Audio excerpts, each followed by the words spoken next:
Good evening, Falcon fans. You know what time it is. You either get right or you get left. You're getting right with us right now. We're going to go ahead and get this episode started. We got a lot to cover today. So sit back, relax, hit that like and subscribe button on the way in. We'll catch you soon. Ghosts. Okay,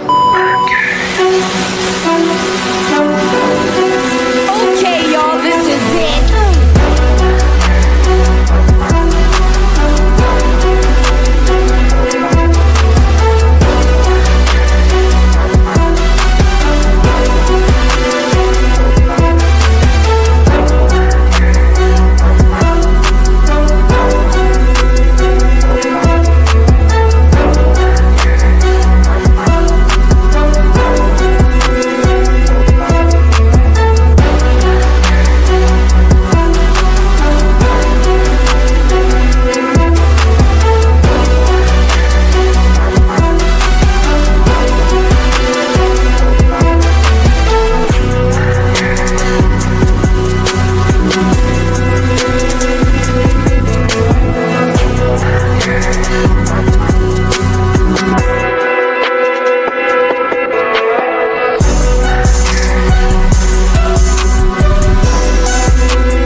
What's going on, Falcon Faithful? You know how we get down. You either get right or you get left. And welcome to the Birdcage. This is your boy, the historian. We're getting ready to get this thing cracking. We're going to have some folks to join us in a little bit. But right now, we don't have everybody in here. So I'm going to go ahead and get this thing started. Welcome to all those who are first timers. Please hit that like and subscribe button on the way in. We definitely got to keep the lights on and keep the bills paid. You know how we do it. But speaking of what's going on at this point, this is one of those things where Arthur Blank had a press conference earlier today. We're going to tap into that with the guys in a little bit. But the thing I want to talk about today, starting off, we got to give a shout out to our defensive player, future possible defensive player of the rookie of the year. Hell, he might be a defensive player of the year too. We got to talk a little bit about James Pierce Jr. Now, we all understand what happened when we traded that pick away. We get it. A lot of people were pissed. A lot of people are upset. But this is what I need to ask you. How do you feel about this now that JPJ is considered at this point for the possibly defensive rookie of the year coming up? This is an honor. A lot of people didn't like the pick. A lot of people didn't like how things went up. And you just really see how everything went down with this team this year. And now that you see that this kid should have 11, 12 sacks this year because he missed a few, but hey, can't be mad at that. 10 and a half sacks pretty much the whole year. Really should have 12 or 13, in my opinion. But when you look at what he came in here with, he pretty much was, let's just be real. He was a brawler from day one that he showed up, from bullying veterans on this team.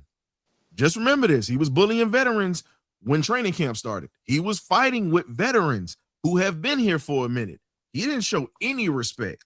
So that should have told you what he was about. He pretty much was kicking ass and taking names. That was just what it is. And he let you know what it was stepping through that door. So to me, I feel as if we won because Jalen Walker's going to get better. He's just got to get in that weight room. And then you have to look at the fact that he brought an attitude to this team that has been missing. It has been missing at this point. So when you look at JPJ, you got to give the man credit for coming through here and literally outplaying practically everybody on the defense. What's going on, Mike, down there in Puerto Rico, GA Texas boy? We got Artavius in the building and Great Bill. Welcome to the show, my guy. What's going on? What's going on, Mike? Island Mike, what's going on, my guy? Yes, sir. How do you feel about JPJ right now at this point? I believe we got another steal in the draft, to be honest with you. You got to think about Other team wanted freaking James Pierce too. If we didn't get him, somebody else would definitely was gonna get him. Somebody like, I don't know, Eagle, they were keying in on him. There was other teams around the league that was looking at this guy and New wanted Orleans him. is another one who he would have been replacing Cam Jordan. So just Right. think about it. And Coach Brandt was the one who called this during the offseason where he said we need to look at James Pierce Jr. And a lot of people looked at the fact that his senior year wasn't as explosive as his last year wasn't as explosive as his first few years at Tennessee because everybody started keying in on him. And he pretty much was getting blocked. He was still making tackles and doing what he needed, but let's be honest. He was getting double teamed. Yeah, when he got to Atlanta, you see the type of impact that he's had because when you double team him, you got to worry about his counterpart, number 11 on the other side. If you're not worried about him, you got to deal with Leonard Floyd. Arnold Ebiketie at this point is at that point where you can sit back and just say, well, damn, this right here is just one of these things. What up, Paper Chase? What's going on, April? But let's be honest, man. When we sit back and we look at the Falcons and what they've accomplished in this draft, this is pretty much, I'm going to be honest, this draft class is just as good as the one from 1980.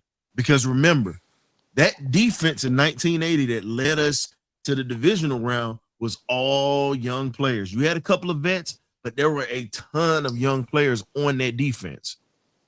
Joel Williams, I mean, the list can go on. I'm not going to get too heavy into it, but I'm saying that defense had a linebacking core that was just young, and they didn't understand what they were doing.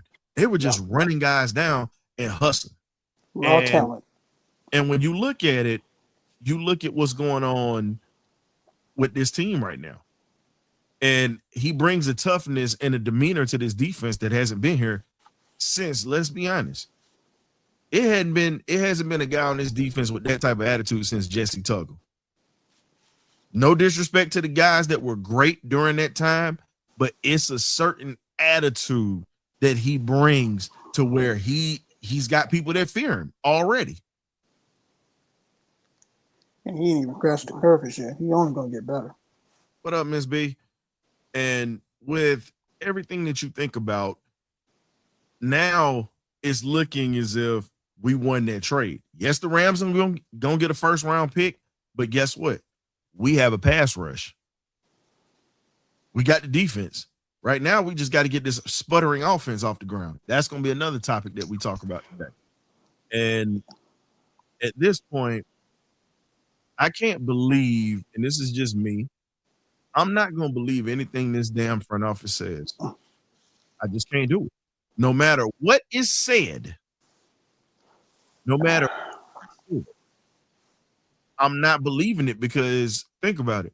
How many times has Rich McKay been moved from being in his position as president? How many times has he been moved? He been moved quite often, but I think they got a different feel to it. This the third time. They got a different feel to it though. Everybody said that the second time he got moved. Nah, but this feels hella different. Man, I'm not buying the Kool-Aid. Listen, I'm gonna tell you just what this is like when I see this. This is like University of Georgia saying they're gonna get rid of Mike Bobo, and when they do, they decide to bring him back. This is the type of feel that I have. I don't trust the fact that you're gonna make this move and you're gonna stick with it. I don't care if you sat down in front of the media today and you were dressed immaculately as always, and you sat there like a boss. I'm a boss. That's what you were sitting there like today. You stood on business. But guess what? Your word I can't trust. How did Scarface say it? All I have in this life is my buzz and my word. And guess what? That word has been broken many a times. So again, I got to see it. I got to see it. Because talk is cheap. True. We've been hearing this same thing for years. Yeah. So a lot of people, they get all hype. Oh, yeah, we saw all this. Da, da, da. I'm not going to get hyped with that. I want to see it in action.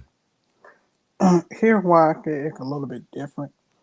the whole demeanor, the whole everything. But yeah, I do agree. Action speak louder than word, and we need to see come before we actually believe what what's going to take place for the 2026 and 2027. So I'm going to be more reserved than ever about the team when we're supposed to draft, when we're supposed to train the cap, and when we're supposed to speak. I'm not getting hyped for nothing. I can't. Last year did it for me. I'm sorry.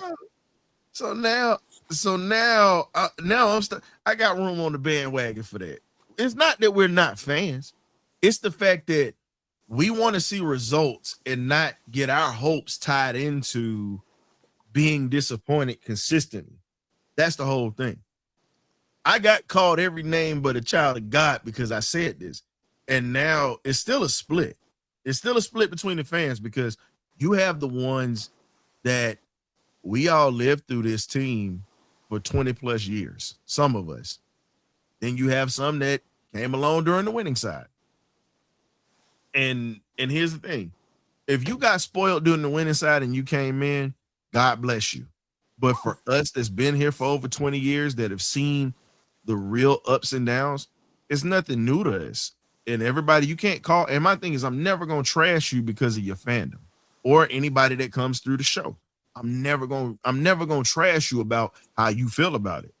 But I will say that you buy nutty as a fruitcake with certain things. I'll say that because I can't, and people don't understand this. Arthur Blank is a good man.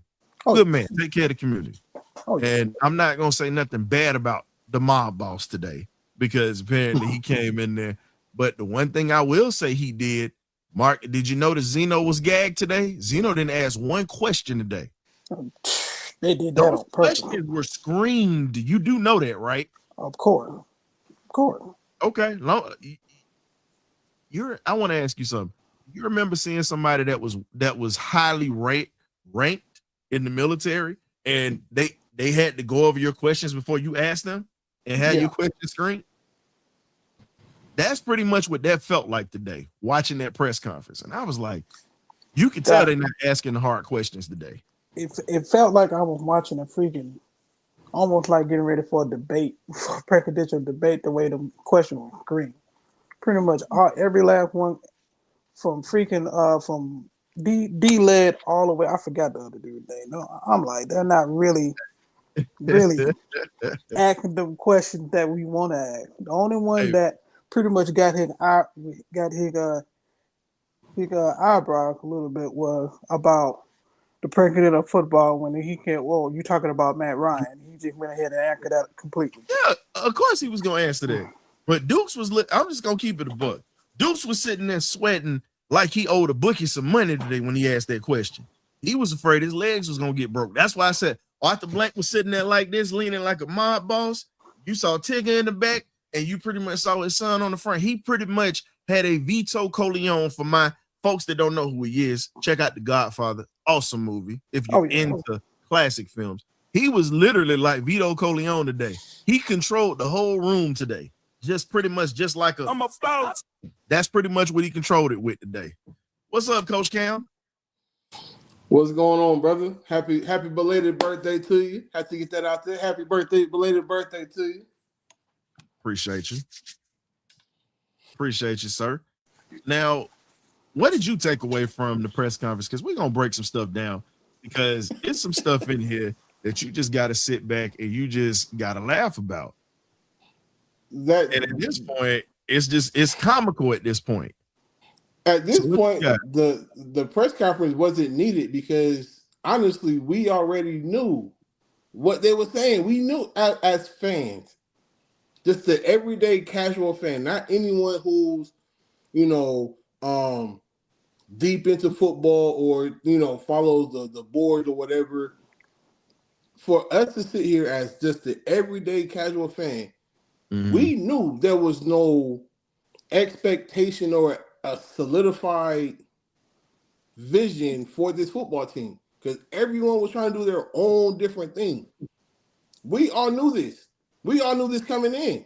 So you're telling us that it took a sports firm to tell you what you should have already known in your house. These are the people you hired. You have a head coach who has a vision for one thing, a GM who has a vision for something totally different. The owner has a vision that doesn't match either one. Rich McKay has his own vision because he's trying to save face and keep his job. So everyone is, all the interests are working against one another. There's no specific interest for the Falcons directly. Everybody was in this for themselves, and it showed. And 2 consecutive years of 8-10. And here's the consecutive years. 8-9. Here's the sad part, man. 8-9, same thing to me because they lost the bye week. If you ask me, yeah. And here's the sad part. If you want to sit back and you talk about it, and this is why I said everything was jaded in this interview, and everything was screened. It's just like us being. It was just like us being in Mustard when you have a high-ranking flag officer to walk in, and you're not going to be able to ask the questions you really want. Those questions were screened because I could tell you up front, Zeno was sitting in the front taking notes, but I know they muzzled him before he came in there because he was going to light off the blanks ass up. Y'all can sit back and act on a little bit of the slow lane. I'm not going to use the word, I'm not going to use the other word, the R word that the old folks would use. But if you want to drive in the slow lane, we're going to just get over and just go around you and just go past the speed limit because so in other words, wisdom is chasing them. They're just faster. Yeah. That those questions were screened. They weren't just questions that were freestyled, and they were told before they came in there. See, this is why I was saying there's a difference between journalists up here in the Northeast and maybe in LA compared to journalists down south. Our journalists don't want to upset people. They don't want people to be mad at us. But guess what? The reason I respect journalism from each part of the world, other parts of the world when it comes to sports, outside of our domain, because they're going to ask those questions. It's going to piss people off, but hey, you're going to get the truth out of it one way or another. Or you might just get a flippant response. Yeah. So, again, it is what it is. What up, K-Dub? What's up? What's up, panel? Good to be in the building. Sorry I'm late. Everyone, all the listeners and subscribers out there, everybody. Just getting into the conversation. But yeah, I feel strongly about he didn't need to have that press conference like Coach Cam was speaking upon. We know the state of this franchise, especially ones that follow it day in and day out, week in and week out, and season in and season out. So I mean, like I say, man, they knew it was time for a change. He got tired of seeing his face as a meme, him smoking that cigarette and all that stuff. So I mean, I'm sure you've seen it all, man. I mean, when you gonna stand up and be a billionaire? I mean, he kind of took the little risque or I don't want to say the wrong word, but he took the other route. All right, go look. You're absolutely right when you say that. He took the other route though by going to get a sports firm to say the things that we already know. He could have got the BirdCage to tell them that. I mean, and gave us the money. I'm just saying. I mean, it didn't take a sports firm to know that. I mean, them guys basically wasting your money, man. They wasted your money. They wasn't holding the right or even the wrong people accountable. You got to hold these guys accountable. You got to make them produce, man. You got to make them come out there and produce. I mean, they're using a lot of your money, a lot of your resources. I mean, they're doing a lot to just blow money. And the city of Atlanta deserves a winner. I mean, from any sports market. I mean, just every team right now, it's a tough time. I mean, I'm hurting a little bit inside because every team is doing bad right now. So it's not saying that we've ever been doing great, but we've had some good years here and there over the years. But right now, it's like every franchise is trying to figure it out, get it together. Changing coaches, changing players, changing franchise. It's wild right now. So it is what it is, man. I know this. Let me ask this real quick, K-Dub. Hold on. Let me ask this real quick. When you said that, right? There's a specific thing you just said, right? Did I curse? No. Oh, okay. No. Okay. I thought I had to put some in the collection plate. I'm sorry. Oh, well, we got somebody that's gonna collect in the collection plate. Just go ahead and finish your point. So you see how everyone else is getting better and better and better, and yet we're still in the same muddy place we've been in for almost a decade. Yeah. Why is that? Like, if you truly look at it, when you don't hold people accountable in your front office, when you are given an order, because I can't really make this this equate. I'm a manager for a bank, and if my manager tells me to let someone go, and I refuse to do so, oh yeah, I'm being relieved of my duties. They're putting somebody else in that position. Facts. You released a wide receivers coach who did nothing wrong. All he did was hold you accountable. And he produced. But when the GM comes and tells you, get rid of the OC, oh, you the big bad wolf, and I'm not letting go of nobody. But he was the reason that, and a lot of people who are insiders to the franchise said that Zach Robinson is very reluctant to call plays that he doesn't feel is going to work. You have the personnel. It's your playbook. Why do you have reservations on your plays? Don't make no sense. Because as a defensive coordinator, I know my playbook inside and out. I know what's going to work with certain personnel, and I know what's not going to work with certain players. You are the OC. Whether you've been a 1-year OC or 10-year OC, you have to trust your playbook. You have to trust your call once you call it in. Oh, so basically, he just an offensive coordinator was not trusting what he called it. I'm like, man, you got to call the plays, man. You look at what they're in, and then you call your plays, man. You got to have conviction in what you're doing out there as an OC. That's why we really need him out here anyway. You had no conviction in what you call it. This is what I mean when I say you have to be groomed. You have to be groomed. And I've been saying this forever. When you bring people into a situation that has not been matriculated or marinated, I'm gonna keep it honest with you. I'm not gonna be I'm gonna be professional tonight, but I am gonna use some analogies that might throw some folks off, and it might be some stuff that people understand. You are what you're marinated in. He was not an assistant long enough to be able to take over that type of responsibility. He was not an assistant coach long enough for that. And when you have guys that are groomed, you see it, you know it. And when you look at Raheem, you know, Arthur Blank threw shots in that doggone press conference at him and Terry. But the sad part about it is you signed off on a lot of this stuff that they did. They just trying to throw somebody on the bus, man. Everybody want to see. We know this your money. They blew your money. That's what he should have said. Yeah, I let him blow my money. I was an idiot. That's what he should have said to that. So, but here's the thing: you're never gonna have anybody in this franchise with accountability. There have been people wrong about stuff that's been predicted all year this year, and everybody is now trying to jump on the bandwagon where they're saying, "Oh no, we ain't believing this." No, you had half the fan base split. You had one half that was already saying this from the start. The other half that was like, "No, we gonna trust this," and y'all don't know what y'all talking about. At the end, you see the same freaking results that you see every year.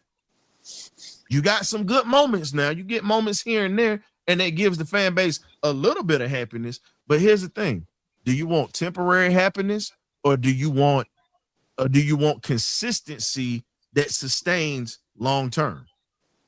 Because the consistency means you're going to be in the playoffs, means you're going to win the division.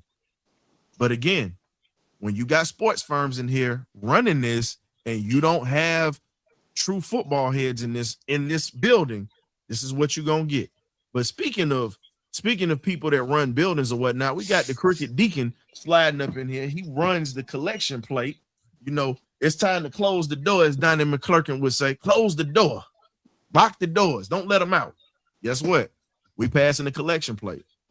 So, John, how do you feel about the press conference today and how he threw these guys under the bus? I'm going to throw this up here. I was waiting for y'all to get in here, but what do you think, man? When we all met and we had this discussion possibly 5 years ago, we talked about two different types of owners. An owner who's part of a football family, such as the Rooneys, the McCaskies, that can get their hands in the football operations and get them dirty, knowing what they're doing.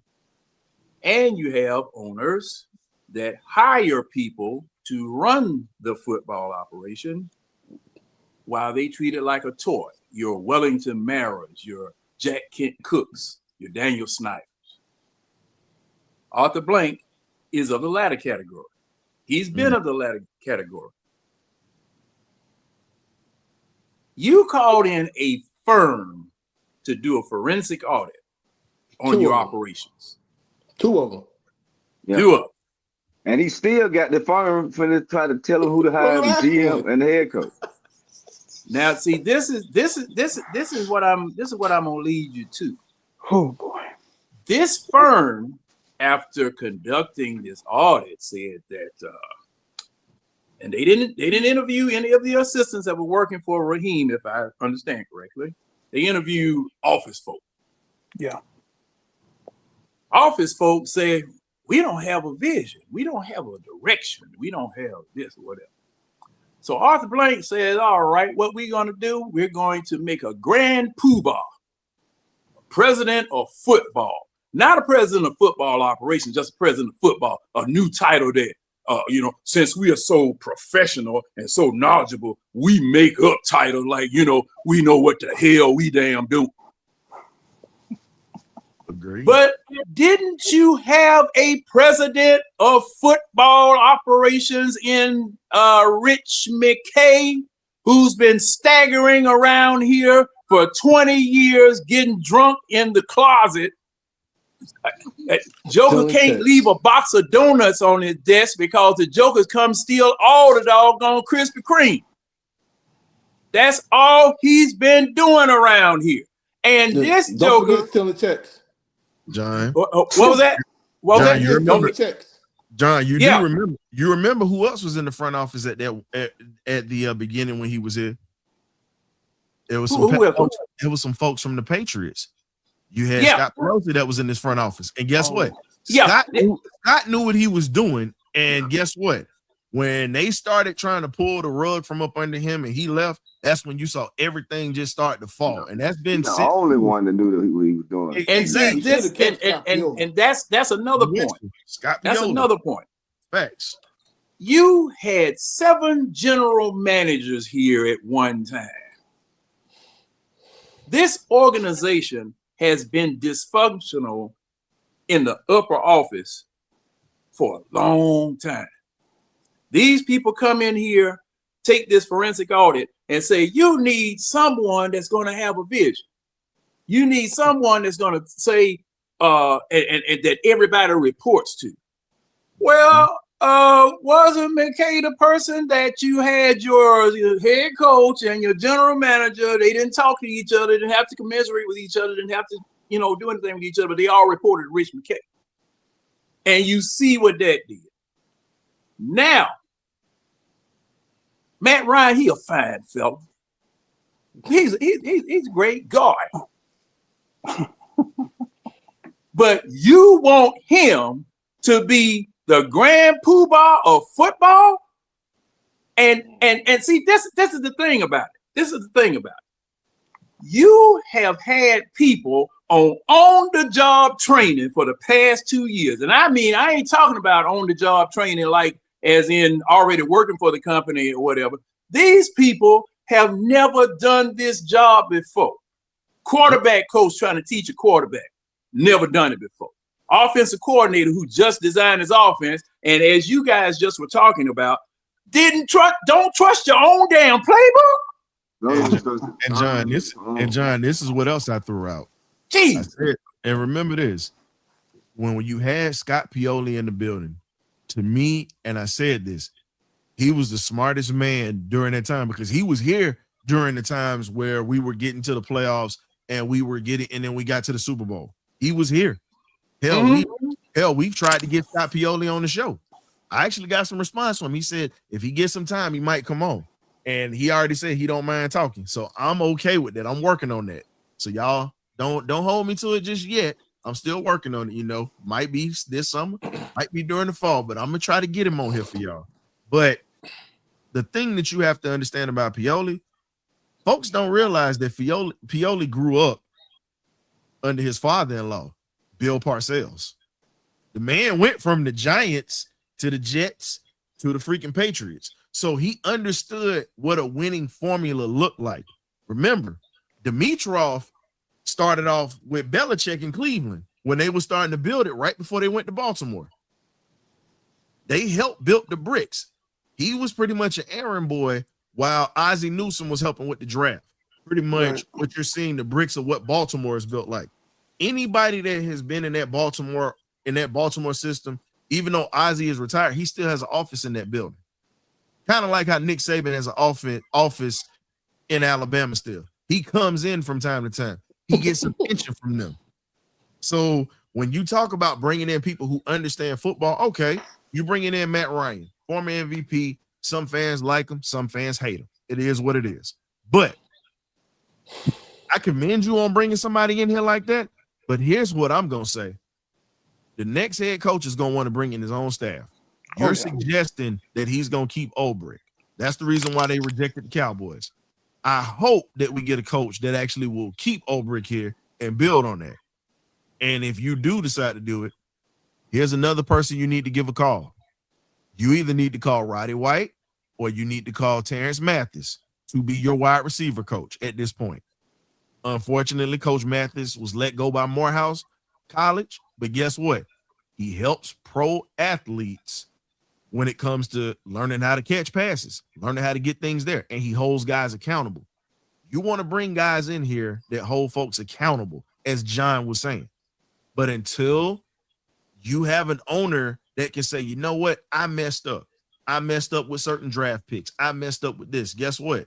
This is what we're going to get.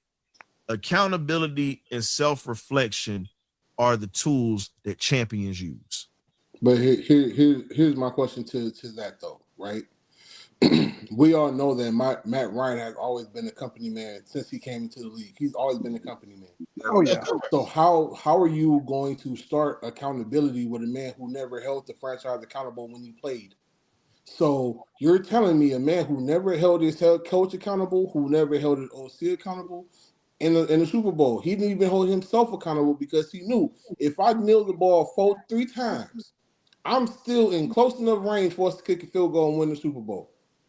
You didn't say no to any of the play calls. You didn't do anything. So if you're not accountable to the system, you're not holding if you're not holding your coaches accountable to the system, if you're not holding the system accountable to the fans, where does the accountability begin? Because it's not starting with the owner of the team, because it's his team. He's gonna do what he want to do anyway. Where does the accountability come from? Does it come from the GM? Does it come from the president of football? Does it come from the VP? Does it come from the head coach? Does it come from a player?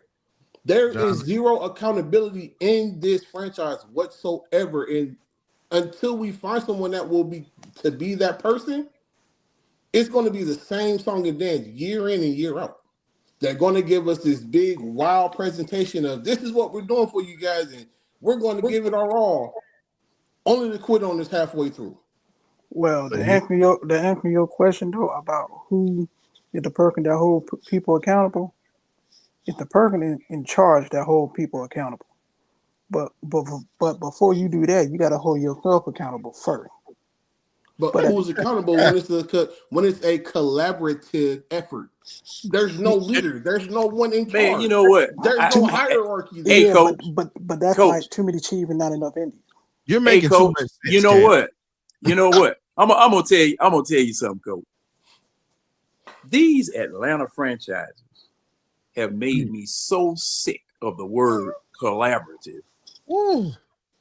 Because it's something that just every time they open their mouth, what's your name? Collaborative, collaboration. You know, it's just something that just falls out of their mouth as though they're trying to sell you a car. They're trying to convince you by using multisyllabic words that they are educated, that they know what they're talking about, and that they're trying to impress some doggone body. Mm-hmm. I look, the best collaboration I know of is a 2x2 soaked in motor oil. Collaborate with that. Okay, well, because see, because the thing is this, and I'm just gonna say this. Arthur Blank has finally come to the realization, drag kicking and screaming. Yeah, yes, Smitty, that's a word. Hey, man, shout out to Smitty Sports, man. Y'all tap in with our boys over there. Him and A1 doing the damn thing, man. They got something coming up after we get off tonight. He was just stopping through to show a little love. So, man, we, like I said, we support each other, we family. So guess what? Just like over in the eye test, man, you got to support all the Falcon content creators. We might not all vibe and like each other, but at the end of the day, it's all about this logo right here, ladies and gentlemen. Now, and they have given us plenty of stuff to talk about in the doggone off season, buddy. I mean, it's never a dull moment around here with these folks. We honestly thought the off season was gonna be boring as hell this year. No, let's be real. Here's the thing. We were already about to take 2 weeks, a 2-week hiatus or whatnot. Now, after all the firings and everything, all that's gonna have to have them antennas up and them radars up at this point to see who they gonna land. Because go ahead, Ryan. Hopefully they take their time. Hopefully they're patient and they take their time, like I was saying on the other show, and not be rushed to hire, man. Just really do a quality search. Even with this firm, because they're using the firm, I hope the firm takes their dang time, man, because I don't want to rush and we get the same results that we always get. So that's just my statement on it. As long as we got 2 hiring firms doing this, and here's the thing, here's the sad part. You got 2 hiring firms. One's gonna hire a GM and one's gonna hire a coach. I got a problem with that. I got a big problem with that. It makes no sense. Now, let me ask. Are they going to hire them, or are they going to give a list of names? John, they're going to them to interview. Put it this way: practically, they're doing all the work for everybody in their front office. It's pretty much going to be whoever those firms choose, and the people in the front office are going to read over the resume. They're going to either say yay or nay, and boom, it's going to be pretty much approved. These firms is who's making these decisions. Arthur Blank is just signing off. And most folks don't understand, like, I'm going to get this here. When I say I'm a true student of the game, I'm a true student of the game. You got folks you got some owners that were not athletes or owners that were not into this. Guess what? I give you one. Art Modell, may he rest in peace. Some Cleveland fans still hate him, but Baltimore fans love him. That man was in the commercials. He was pretty much into endorsing products and things of that sort. He comes to Cleveland, not only learns the game, becomes one of the best owners of all time because a lot of his teams won. And then when he gets to Baltimore, he gets 2 Super Bowls out of this. So again, if we're going to sit back and look at owners that did not participate in the game or did not understand the game and they learned the game, you got folks out here that do it that way. There are a few. And they won. And that's why I say we need to hire football-minded people. Yeah. Because guess what he didn't have? He didn't have a firm. There's zero reason. No. What I'm saying is there's zero reason for us to hire not 1 but 2 sports firms when you can just go get football people. You have people like Louis Riddick out there, Matt Ryan is out there, Drew Brees is out there, Terrence Mathis is out there. There's so many people who actually understand the business of football from either playing the game, coaching the game, or whatever the case is. Yep. Why do we continuously pass over those guys for likable people. Again, that's why I said this whole church boy attitude has got to go. You got to get some people who are not afraid of walking in a dark alley and mixing it up with folks. You need people to get their hands dirty. Unfortunately, this is a clean-cut franchise, and being clean-cut sometimes is not going to win you the race. Sometimes you're going to have to push some people out the way. Yeah, man. So like unfortunately, I said, all this money is being used and paid around for them to tell us the same thing regular, everyday Joes have been saying for years. You need football-minded people who actually understand the business and the art of football. It's not every day you're going to have someone fall on your lap like a John Harbaugh or a Mike Tomlin or a Tony Dungy or someone like that. You're not going to get those guys every day. Those guys are a dime a dozen. You're not going to find them. They're rare.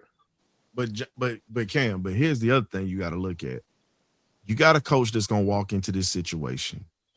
For number one, all right, Smith, we'll catch you then. For number one, you're not going to have your starting quarterback, the guy that's supposed to be the franchise quarterback. You're not going to have him. Not at the beginning of the season. And you still have Kirk here. Now, depending on who is hired, like I said, I'm not believing anything that's said at that press conference earlier today. I can't do it. And I'm saying this. He shouldn't have said it. No, but you get what I'm saying, because the question was asked and they were like, so he says, I think that Michael, here's my thing. If that is your guy, you don't say you think. You just come out and say, hey, Michael Penix is my quarterback for the future. Do not say think, because that's a hesitant statement. No one really listened to that when he said that. And I said, that's not good. If you're sold on this kid, say he's going to be my quarterback of the future. Not I think he's going to be my quarterback of the future. It's quoted. 680 quoted it. Dukes and Bell quoted it. And it's like, what do you mean you think? He's either your quarterback or he's not. Don't say think. But see, this is the thing. That's a problem. Yeah, I agree. But I saw another problem in that. No, you're hiring a new head coach. You're hiring new people. Hold up, this John. may not be their choice for quarterback. Oh, that's what I'm trying to say, John. Hold up. No, he says. So, Michael, go back and listen to that, because it was quoted. He said, "I think he's going to be that future." Yeah, it's quoted. Yeah, he did. Yeah, 92.9 had a whole show on it. Yeah, 92.9 just had a whole show. No, I watched it on YouTube. But here's the thing. You shouldn't have even answered that question if you have that type of doubt. You should have kept that to yourself, because now you're pretty much putting the new court. Like, think about it. This could also keep us hamstringed with certain coaches too, because if they're seeing that you're saying certain things like that, they're going to look like, the hell I'm going to walk up in here for, and you're already, it's certain things, okay, I'll take, but you're already letting me know that you're not even sold on your guy. I get that he was injured. You're not even sold on him, and you're saying you think. And this was a guy you took in the first round. Now, we understand the surgery part of it. He got to come back. He's got to heal, and he's got to get back into playing shape. And that's going to take him a little while. It's not going to happen overnight. Be patient with it. But at the same time, you got to get a bridge quarterback, because Kirk Cousins' contract is coming up soon. It's coming up soon. Yeah, so definitely got to get a quarterback. Now, we said this weeks ago. Go ahead. Mac Jones is a quarterback that you got to look at this point, because he's on the last year of his deal. You bring him here and let him play in this offense, because he's playing in a spread type of offense out there with the Niners. And then he played under center, coming up under the winningest coach in the state of Florida's history, in Corky Rogers, who played for Bobby Dodd at Georgia Tech back in the day, who played for Weeb Eubank and the Baltimore Colts back in the day. That was Corky Rogers' last player that he sent through college and the NFL. He coached the likes of Dez White, coached the likes of Edgar Bennett, Leroy Butler, Hall of Famer, and many others that came up under him. So when you look at it, Mac Jones was already stocked before he went to Saban. He was already groomed from a former NFL player that taught him the game. and he goes to Alabama and sits and runs through the SEC like diarrhea after you eat some burritos with refried beans. That's pretty much how he ran through the SEC in 2020. Good Lord. And we unfortunately lost to him badly. And then Very he wins badly. Natty. And then he goes to Frisco and shows out against us. Why in the hell are we not looking at bringing him in as a bridge quarterback and letting Penix get healthy? And then if this head coach that decides to come in and he says, well, I don't want him, I want to get my own, at least give him an opportunity to have a chance to at least win the division. That's my opinion. Or bring in Malik Willis, the other quarterback, if Green Bay lets him go. I doubt they let him go. He playing pretty well at Green Bay. I won't we took Penix at the top of as a first round pick. I want this to work out, because if it doesn't, that's going to be hard for us, because if we win games, we're not going to be back in a position to be in the top like that to grab a quarterback, and it's going to be hard. Trey Lance and capability. Now, Look, hey, I want to Minshew. I want to bring another. But Gardner Minshew right now this. too now. So I want to bring out another point about this situation today. Go ahead, John. Why didn't we hire Belichick when we had him here? Why didn't we hire him? That was because Terry complete control. Oh, okay. So he wanted too much control, but your firm that you just hired said that you needed to give somebody some control. Right. That's what your firm just told you. And I'm gonna tell you right now. He let his homeboy Rich McKay talk him out of that last year, man. And see now, Rich. That's why he needed that firm. See that firm. He listening. He a businessman now. So that firm was saying, "Hey, do what you need." Yes. So no. He should have had the firm. He should have had the firm last year. John, but you know the sad part about it? I mean, not last year, 2 years ago. No, it was last year, because that was Raheem's first year, because we had that party last year. Yeah, when you were trying to hire a coach. So think about last year. So see, I mean, it's ridiculous. John, just think about this, bro. Terry Fontenot knew his job was going to be gone. Greg Beatles was going to be gone. That's what everybody don't realize. Them dudes, they was going to be gone. The scouting department was going to be clean house, because Belichick pretty much has his own army, and all them dudes at North Carolina right now, they're learning the college game. Last year was abysmal. First year, it is what it is. Pay attention to what they've done in the portal this year and what they've done with bringing in kids. They know it's going to take time. Trust me. Give him some time. If he decides to continue to keep coaching, they're going to be a problem for people. True. Because but guess what? Belichick is on the top of my list for Grand Poobah of football operations here at the Atlanta Falcons, because see, I want somebody to disqualify him. I want somebody to disqualify him from the job. But John, because if you take the job, we turned him down. And most of the time when people turn people down, I understand that. People say, hell no.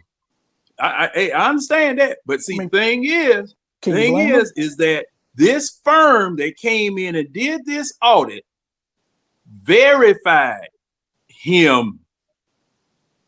They blessed him because of what he was going to do. Because the thing is that there's nobody out there that you can put, okay, coach might have passed him by. Okay, fine. I'll go ahead and accept that. But Grand Poobah of football operations, he still understands the game. He still knows. And here's the scary part. The one thing that man knows and that man has on his resume, he knew how to coach a defense. And it wasn't just long. Yes, he had one of the greatest players of all time in LT. He had him. Now just think about this, John. I'm gonna tell you how intelligent Belichick was, and this is before everybody knew who he was, unless you watched the old USFL. Belichick was trying to pair Lawrence Taylor up with Reggie White. That's a true story. You can look up the article. he was trying to get Reggie White to New York. So just imagine those two on the same defense with a Hall of Famer in Harry Carson, and then you got Carl Banks that should be in the Hall of Fame as well. On that, and just think about that. And Jim Burke, this man was trying to get Reggie White, and Philly ended up snuffing him and taking him to Philly because they were actually in talks to bring him from the USFL. He would have been a Giant with LT. So, John, that's just a small portion of it. And people don't realize this. He started off as a special team coach. They'll verify their stories like, man, we ain't respect him, like that. And then when Parcells told him, hey, his defense is what I've been running, all that changed real quick. And see, plus the man. Look at it right now.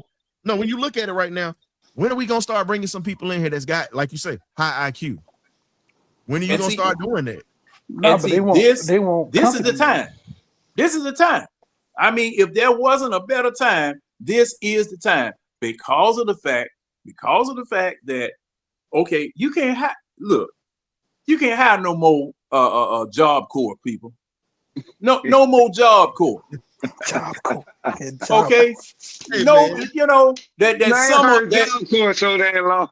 that summer program where you working for some folk to try to stay out of jail and stuff. That's exactly what we looking like we hiring around here. We don't need that no more.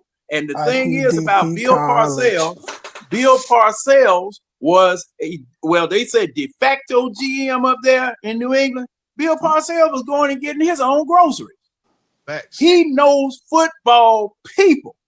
Okay. He can spot, look, they put so many no names around Tom Brady that did their job that they got all of those Super Bowls with one quarterback. You had Vince Wilfork in there. You had there's Martin. I'm going to say, There's two things to that. There's two things to that. Tom Brady did go Brady. Let's be real.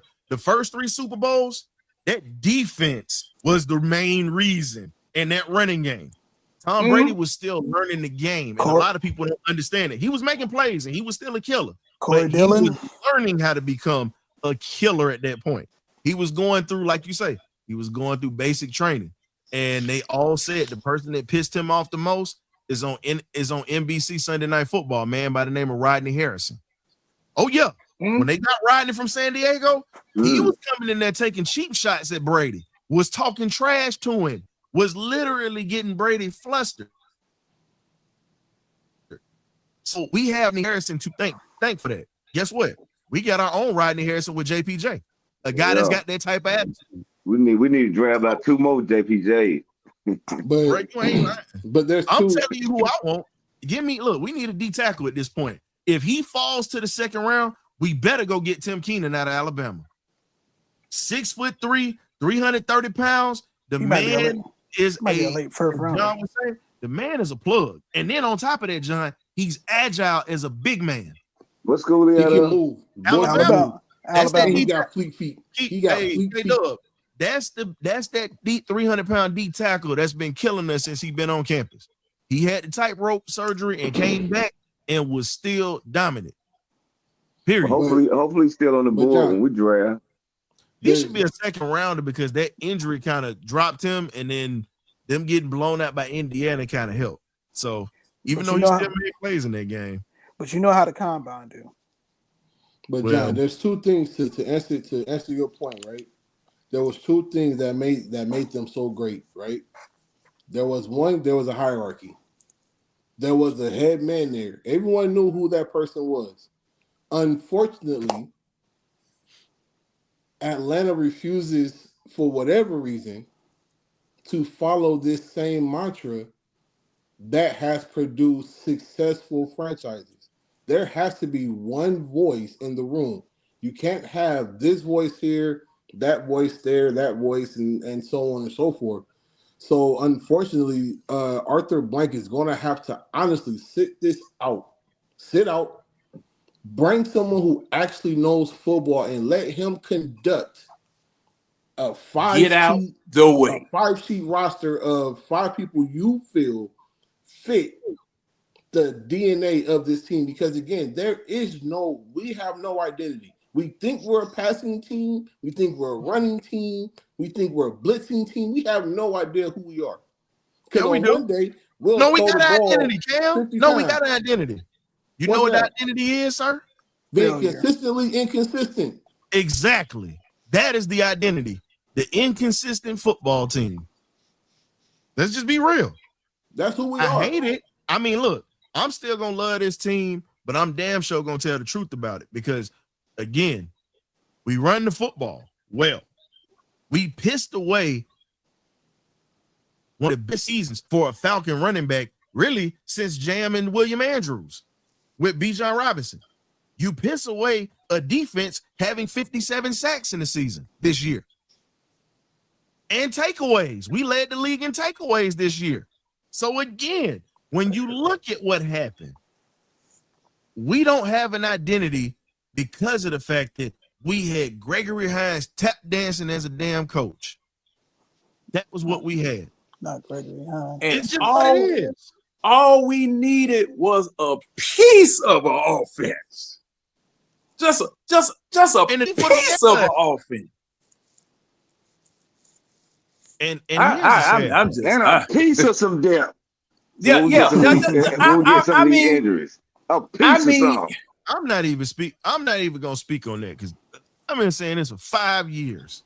5 years I've been saying depth. Ain't no need for me to keep saying it because guess what they're gonna continue to do? No matter what is said, they're gonna continue to bring in piss poor players that cannot step in and fill in. So here's my thing. I'm a chocolate brother. I'm not gonna talk Tom Blue in the face. I know I run my mouth on here, but I'm not gonna talk Tom Blue in the face about it at this point because we all know the issue. Been saying this for years. Been saying depth has been a problem for years. Everybody's starting to just catch on now. That's the sad part. Everybody wants to say this now. And when I said it a long time ago, oh, you're a hater. You ain't no real fan. Hey, Ryan, and then the crazy part about it, somebody will say it and think they thought of it. We need depth. Oh, yeah, you know what? You're absolutely right. Oh, I wish somebody else had thought about it. Hey, man. And see, the thing is, now talking about the Falcons organization, we've been messing up since 1966. The NFL tried to give us a start by telling us who to go get. Oh, but we so doggone good, like we big football gurus. We go hire Norv Hecker. We'll show those northern boys about how southern football works. I'll go get Norv Hecker. Remember who the first coach was? It wasn't Norm Hecker. They hired Norm Van Brocklin. That was who they had first. The Flying Dutchman who won 2 championships with the Philadelphia Eagles as a starting quarterback. Hall of Famer Norm Van Brocklin. That was who we had first as our coach. They fired him and then brought in Norm Hecker. Oh yeah. How many games did he coach, Ryan? Don't make me lie. Cause see, the thing is that from Falcons history, they had Norm Hecker as the very first coach. No, I'm sorry, Norm Hecker was the very first one. My bad. Norm Van Brocklin came after Norm Hecker. Right. So, they had Norm Hecker first, but the thing was, they had recommended Bobby Beathard and Parcells. They had recommended those two. That's not the first time they fumbled it. I give it to you. Here's another one. Yeah. Most folks, y'all gonna get sick when y'all hear me say this, but it's okay. 2 coaches they could have hired. The first, this is in the 60s. Don Shula, once he got fired from the Baltimore Colts. Shula wanted to be in Atlanta. Shula wanted to build a team here. But again, the Rankin boys, the Smith boys, guess what happened? They didn't want to give that man that much power. He goes to Miami, who's an upstart franchise, and guess what? Multiple Super Bowl appearances, playoff appearances, the only perfect season in NFL history that probably might not ever get broken. Yeah, ain't gonna get broken. Keep adding game.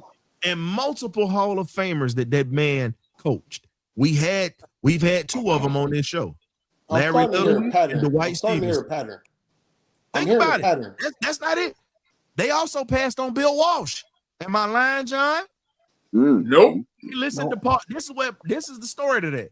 They listened to Paul Brown. God rest Paul Brown's soul, who's one of the greatest football minds of all time and one of the greatest innovators of this game, by the way. I'm not going to discredit that man. But he had some kind of issue with Bill Walsh behind closed doors. They didn't really talk too much about it. And Bill Walsh was blackballed, and that's why he ended up going to UCLA. He got to the 49ers. He was supposed to be in Atlanta too, and he got blackballed. But again, so again, that's the pattern that the front office didn't. And the front office didn't listen. That's the pattern I'm talking about that you just brought up. It's continuously happening from 1966 till today. We are giving solid intel and advice on how we should move and who we should bring in, and we're doing the exact opposite of that. And again, like I said before, like I know I'm being a dead horse, and I'm pretty sure that the subscribers and everyone listening are tired of hearing it. We need to bring in, if not 1, 2 surefire football-minded people. If you look at John Lynch, the man has never coached the football, nothing. He played, immediately he gets thrown in there. And San Francisco. No. He was in the booth first. He starts bringing in people who remember he was in the booth for years before he got thrown in there.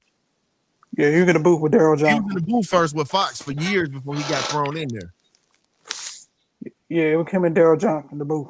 Yeah. So again, him and Daryl there's Johnson another in the booth person out there as of right now who has a record of being a president of football operations, a president of player personnel, someone who actually knows how to put together a football team, but also understands the language and the art of football.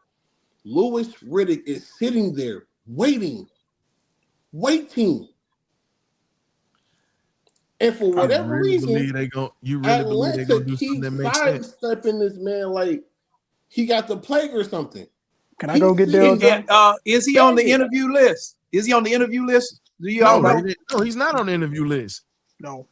Yeah, he's not on the interview list. Now, he was on the interview list when they hired Terry. If I know. He was on the list.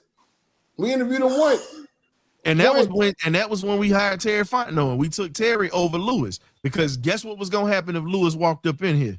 All the people would have to go. Lewis was not going. This is what people don't understand. Lewis isn't a yes man. Lewis is not a yes man. No, it is. People are you either gonna like it, you not. But boy, I tell you, I try. John, this is just. Oh, go ahead, Greg. No, I think okay, man. I try to get Louis Riddick or Daryl Johnson in here. Come how, come where. And the crazy part about this for me I don't know how. You gotta do it. Offer the man a job. And the crazy part for all of this for me today is that, you know, Trey Young gone. Okay. And this, here we go. I'm trying to avoid that conversation right now, man. I mean, we got hit with a double whammy in 1 week. Bam, bam, right across the face. If you're gonna get rid of Trey, bring somebody in here that's competent that can play. I know CJ McCollum can play, but he inconsistent. Oh, it's a salary dump. It's a salary dump. It's a salary dump. That's all this is. It's a salary dump. Because if we had kept Trey, we would have had to pay him max money. It's a salary dump. Joe just like we're trying to get, like we moved Kirk Cousins to get rid of a contract. That's basically what they did. Yeah. And see, in basketball, they just do this crazy stuff, just like we got Porzingis, $30 million paperweight. The Joker, look, the Joker, man, he got so much lead in his foot. I'm amazed he's not in the bottom of the Chattahoochee River. That was almost like when we got Carmelo Anthony out of the trade and then bought him out within 24 Carmelo hours. only played here like 24 hours. 1 day. Rasheed Wallace. Hey, Rasheed Wallace played 1 game as a Hawk. They printed out his jersey and then bought him out. Look, look, we love the Hawks, but we finna reel this back into these Falcons. Yeah. I mean, If I'm you get done. started on the Hawks, we'll be on here for another 2 hours. I'm done. I've just been run over with a He probably steamroller. would. He probably would. Hey, look, that's a sensitive subject. See, I gotta stop. Listen, you got to jump in front of this and stop the train before it moves. Because when John get to going with the Hawks, it's a done deal at that point. I'm with you on. I already cussed him out on the radio tonight. I'm sure you did. And I already cussed him out. But here's the crazy part. Get back to the Falcons.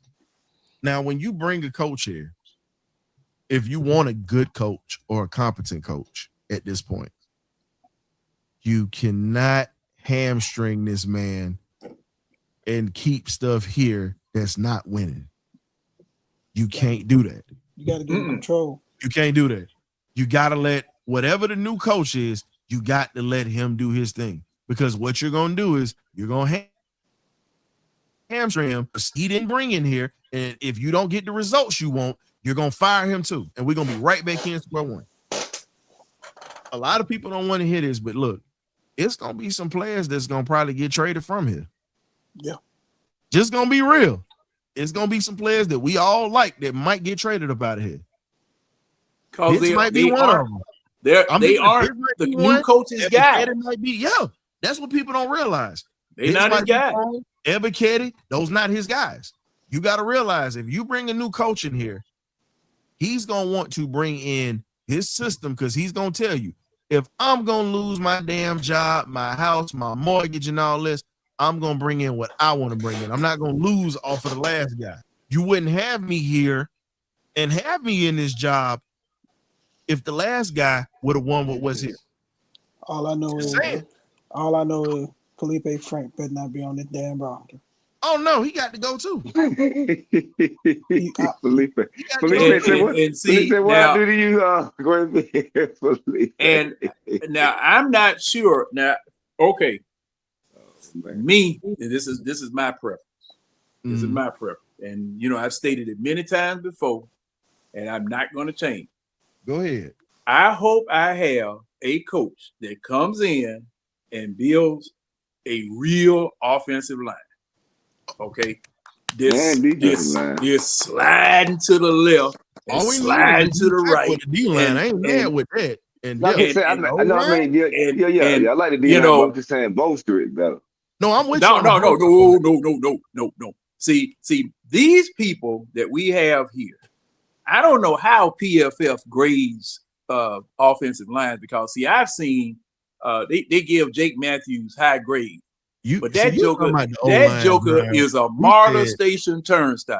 Listen, he did not need to put that was his man's last game against the Saints in a Falcon uniform. I swear I don't want to see him out there next week. John, what we were saying was we're okay with some of the pieces they have on the D line. We said we just need to bolster it by getting the D line. D line. D line. Oh, hey, man. Excuse me.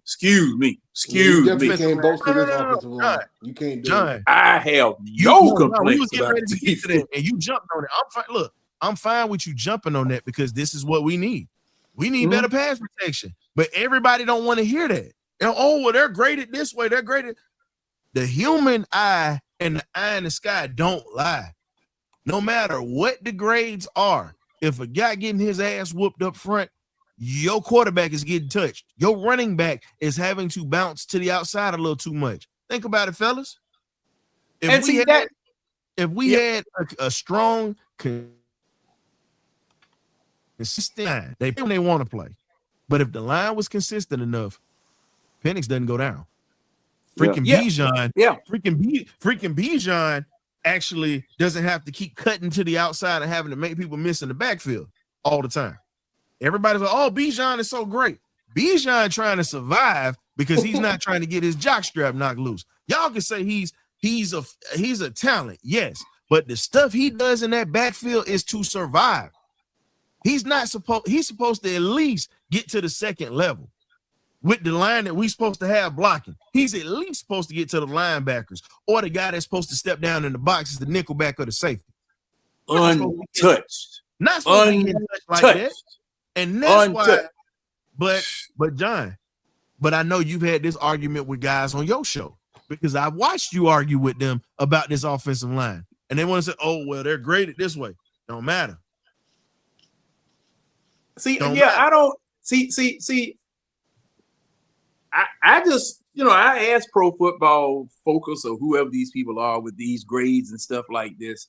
How did you grade this person this way, that person that way? Well, it is our. We all said Ulbrich needs to stay. I don't know what part of the conversation you missed, Dre. We said Ulbrich. We all agree. Yeah. We just feel like whoever they bring in, they're gonna have. Well, they will make their own decision as to who they're gonna have on. And as a matter of fact, no, that was somebody else. But my thing is this. My thing is this. When you see your offensive line on the ground looking like dead roaches, legs all up in there, and your running back is having to run around these bodies just to get a first down. And I mean, look, some of the most amazing runs Bijan has had has only been by 5 yards. Only been by 5 yards because of all of the people he trying not to step on with the black uniforms on. Okay? And that's why I always be hollering about a fullback. That's why I always holler about a fullback, because see, if you had somebody to help pave the way so he could get past the defensive line, possibly a linebacker, and get up to full speed, Bijan gone. Yeah.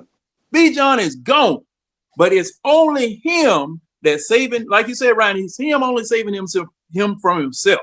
Okay? Or saving him from the wolves, from the bears, the lions, the tigers. Because my offensive line, man, I wouldn't bit more stand behind him than a man in the moon. Shoot, I back up so far, you won't see me. John, not behind these jokers. John, I'm gonna tell you the honest to God truth. We're covering the Falcons, we're covering all this other stuff, but the way we went out football-wise this year, whether we talk about the Falcons or whether we talk about the Dogs, it literally looked the same. Piss poor. Yeah. I was just in the SEC championship out of it. I give them that. But when you have a chance to win ball games and you find ways to botch it, hate to say it, you wasting talent. 2 teams this year in the state of Georgia wasted talent where they could be in the playoffs right now. Georgia should be playing Miami right now, not old Mississippi State. Miss. Falcons should get ready. So the Falcons should be to play this weekend. They probably would end up playing a home game this weekend if we'd have won the division. So when you we would have had a home game. Yeah. When you sit back and you look at it, this is what sums up how football happened in the state of Georgia this year, professionally and collegiately. Bobo is boo-boo. Hey, you heard the clip, Down Goes Frazier. That's exactly what it was like watching. It was a good one. Hey, now Todd Monken.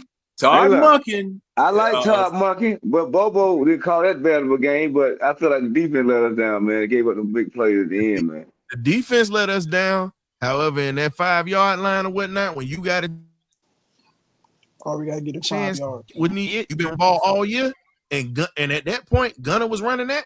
Guess what? You gotta go with brought to the dance. If you're with him and you want to let your breath, you put that 245-pound back in that backfield and run straight ahead. But this is what I've been saying all along. And that's the whole thing. I'm pissed. Analytics plays way too much. I think analytics plays too big of a part in football because they do. When you know football and you understand, I have a 320-pound offensive lineman versus a guy that's 240. It's man on man at this point. It's a straight down block. You man on man, helmet on helmet. And you impose your will. You make him bend to what you want him to do.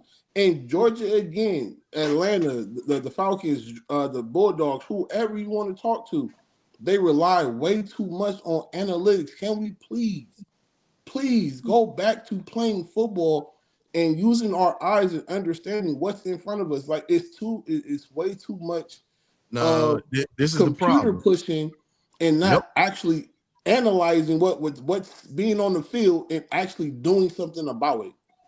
Now, But didn't here's the Bobo? problem. Wait a minute. Didn't Alabama have a 300-pound wide receiver out there on the screen against Georgia? That was pretty much that was the offensive tackle that he was athletic as heck. He played tight end. And that's Man, look, where I was at. I was at. Hey John, but let's be real though. It's called scouting. Here's the problem though. The one thing about Kirby, nobody want to hold his feet to the fire. Now I'm gonna say it like this here. Y'all get mad at me all you want to, but guess what? I don't give a damn. Kirby cost that team that ball game. And his right-hand man could have just put the ball in the end zone, but he got the tie instead. But at the end of that game, you're calling press coverage opposed to a prevent defense. Now, your ass was playing prevent all game and choose the best man the wrong part of the game. The wrong part of the game. And the fastest man on the field touched DeMelo Jones. Yep. Fastest man on the field set them up for that field goal. And here's the thing. If we got an opportunity to get that kicker from Ole Miss, he hitting them from 60. We need to bring him in. If you're not going to get Peyton Woodring, you bring the kid from Ole Miss or you get Woodring say he coming back. So guess what? You go get the kid from Ole Miss or you get the kid from Iowa who kicks in tornadoes and monsoons. We know that's proven. And he's drilling in 50 out. So again, the kid from Baylor also. This is where the scout comes in it. The kid from Baylor also, he had one from 64. And he could, they say he could have made it from 69. But here's the thing though. You're right. Strong leg, accurate. But do you want somebody that's been kicked in the elements? Because everybody know I was windy as hell. Got to get somebody used to kicking in back. That's what I'm saying. Because think about it. When we go to outdoor stadiums or whatnot, we really have been struggling with kicks since Matt Bryant was here. That's the last time we had a kicker that actually could kick. And where he was in the Meadowlands back in the day in Jersey. So he experienced high winds. He did it at Texas A&M when he came out. And everybody saw that playoff game between Texas A&M and Miami and how windy it is. Yeah, the kicker from Baylor, he's from Connecticut. He's from Connecticut. Hey, I mean, I just feel like everybody's making a valid point about the kicker. I just feel like we are limited with picks that we won't take a kicker this year. They probably will go with Zane Gonzalez next year, and then maybe take a kicker when we have all our allotment of picks, maybe the year after. But that's just my opinion. I don't know. That's just what I think. Well, got to see what this new coach wants to do. Because everything is up in the air right now. We got, and back to that particular part of the point, I need experience from the head down. Okay. I need experience from the head down. I'm sorry. I don't want no first-time coordinators. I don't want no first-time water boys. I don't want no first-time tape rappers. I don't want no first-time nothing. I want experience from top to bottom. But here's the thing: you're not gonna get all what you want. You should know this by now. The Falcons aren't like Burger King. You're not gonna get everything you want. You're not gonna get your pop on the board, sir. You're not gonna get your Italian chicken sandwich the way you want it. You're not gonna get it like Burger King. So you might as well go ahead and get 2x4 greased up and go ahead and put it on somebody up in that front office so we can yell out. Hey, I got 2 of them soaking in 50 weight motor oil. 50 weight. And one of them in transmission fluid. But you know what though? Say they do get a coach in here that knows what he's doing. He might move some pieces here that most everybody might be frustrated with and mad about. Some of our favorite players. Might get if you're the coach in here. Hey, after they done traded Trey, I mean, everybody can get it. Hey, let's put like this. At this point, hey, look, hey, I mean, how did Jim Lampley? All y'all can get it right here now. Hey, look. They Wait a firing minute. Hey, and Cam. trading folks. Hey, Cam, wait a minute. How did Jim? Hey, wait a minute. How did Jim Lampley say it when George Foreman knocked out Michael Moore? It happened. It happened. We drafted a dog this year, first round. So I know it's possible that it can happen. And we have never drafted a dog in the first round. So again, as I said before, if hell can freeze over like that, and you address the pass rush in the first round, okay. I don't trust you, but I see that you don't mind making moves now. Yeah, that was Terry, but at the same time, depending on who you get in here, because this is a ready-made team. All you need is a few pieces to win now. You might not win a championship right off the bat, but you at least get a division title in the worst division in football and a playoff win. That's pretty much what you can get right now. Yeah. And if you do that, that'll all the heat that's around here. Fans will understand, and then you have more time to build up. This kicker that been passed around, man. Been passed around too many times, man. And dude ain't consistent enough. That's the reason why he been passed around. No, I'm with you on that his story. I just feel like he was consistent enough for us when he came that it will buy him another season. But like John was saying, when that new head coach come, he may feel like he sees some other kicker on the market that he wants to go out there, have some intel about. He may go into the draft. Like I said, some good kickers coming out. That guy from Ole Miss you just talked about just hit another big one just now. So, I mean, hey, man. I mean, it is what it is. We're going to see what happens. Here's my thing. All I'm going to say is this. Lastly, we're going to wrap this thing up.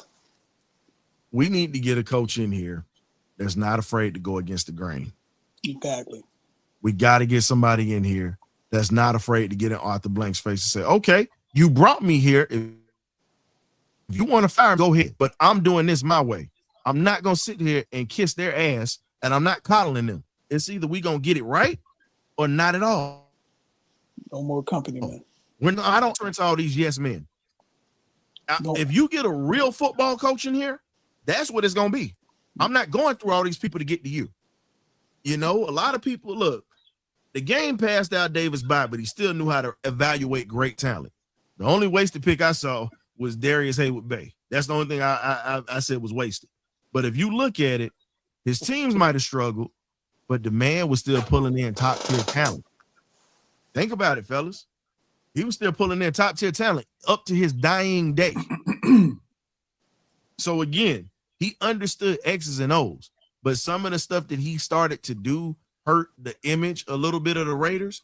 But if you look at it, man, please, Al Davis was the owner and the general manager, and he didn't play that for the longest. He had to relinquish control eventually when he got a little older and it got a little too strenuous for him.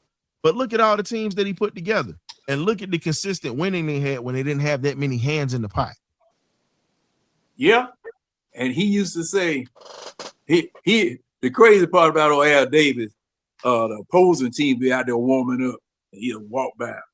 You look like you could be a Raider. Just walk off.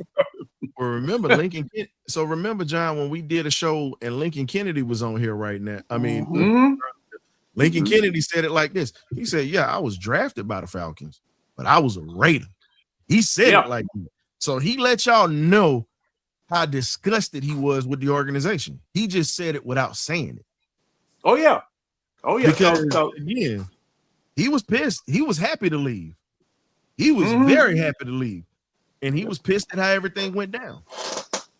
Because looking back on the 60 year, and yes, it'll be 60 years this year. Jesus Christ. Right. Looking back on the 60 years of Atlanta Falcons football, it's been some talent that has passed through here. And, it's been some duds that have passed through here, both on the field, I'm gonna say in the front office, head coaches, assistant. I mean, jokers ain't worth a cuss on credit. Sum up. I mean, and all those times, I just think about all those times I'm over there in that parking lot right across from Azar's package store, too young to go over there and get something to drink, but needing one. You know, that we were just very happy a lot of times just to be in the National Football League. But, you know, success came, we got spoiled. We sitting up here treading water. We not moving. We're not doing anything. Okay? And to look at our organization and the organizational structure that the Smiths had, the one that that Arthur Blank has had, it's just frustrating. It's just frustrating, especially in light of the fact that we here on this panel, content creators, people who didn't have a voice back then, we speaking out and saying the things that this organization has needed for a long time. We've been saying it for a long time. And now you get dragged kicking and screaming to the realization that, you know, y'all just been screwing up all this time, wasting people's money, you know, content creators having strokes, people getting upset every Sunday. You know, my boss, Falcons lose, you don't talk to him until noon. You don't even talk to him until noon. He'll leave you some instruction on paper. And everybody just knew you don't talk to him until noon because he was pissed. You know, yeah. I'm just saying. That sound like me right there. You know what's funny? You know what's funny? Look, the people that's in this house, they already know. They at least give me a little time before they start bothering me. They found out the hard way one year. As soon as I got done with the show, I said, "Can I get a minute to myself?" And I had one of the moments, and they left me alone. They know if the Falcons lose, leave him alone. Let him at least have an hour to himself. Mm-hmm. You might give me to the next day. Look, no. And the only reason I say that because you know it's a little person in this house, and that little person ain't gonna bother me. You know, that little person. I'm like Coach Cab. Hey man, it happens. But man, John, tell the folks where they can find you at, my guy. You can find me on the eye test every Wednesday night at 10 o'clock. Man, we did I didn't intend to go that long, but we were on here for about 5 hours talking about all this stuff here. And you had a marathon. Hey, John. Y'all had an eye test marathon. Hey, John, we covered all the topics. You know what I'm saying?